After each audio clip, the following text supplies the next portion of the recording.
Page 14 is a collection of diverse works of art, poems, drawings, and music to be heard on this DVD.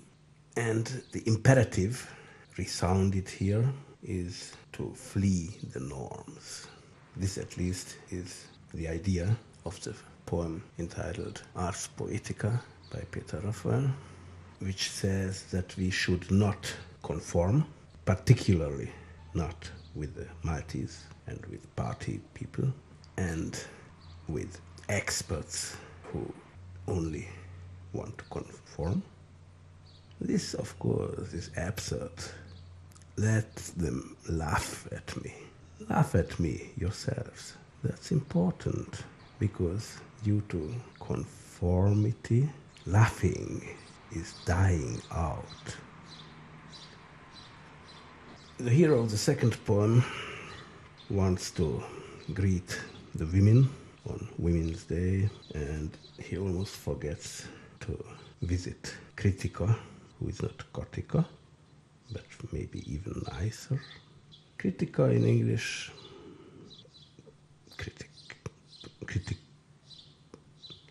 criticalness.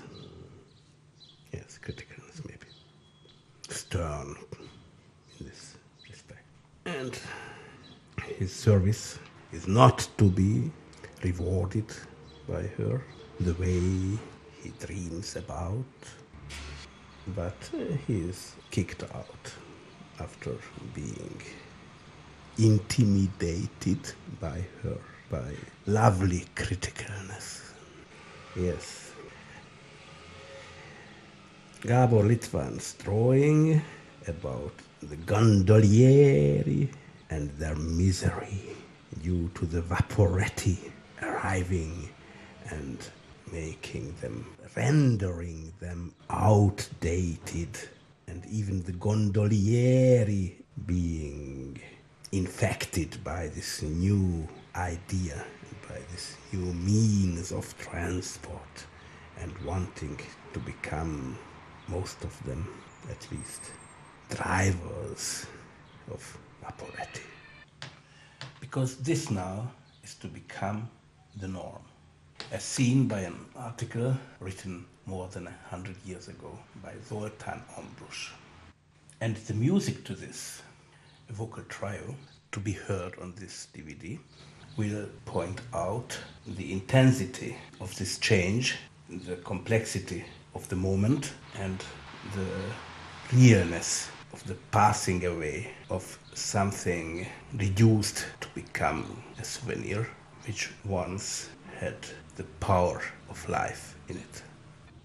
And then comes a poem by Balázs Fekete on a theme already voiced in this paper of the duality of death and a maiden, a beautiful girl, plus cash money, which is number one. The beautiful girl is number two, and death is number three in this poem, and they travel together.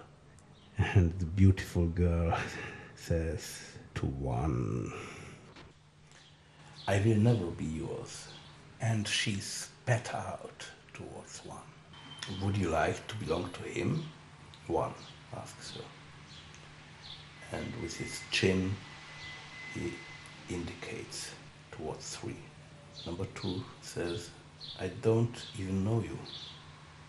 And how does he come here? And with her chin, she indicates towards three. You will know me, number one says. I see number three is urging you. Beauty passes, etc., etc.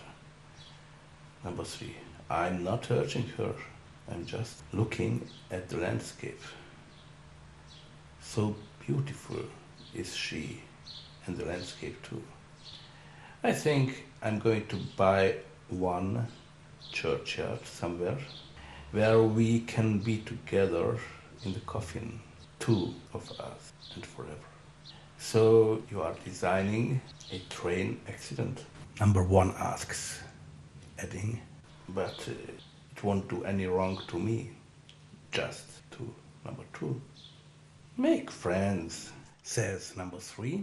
Let me think it over. And until then, let your energies weigh to do good things. You and also number 2. And the landscape is so beautiful as well.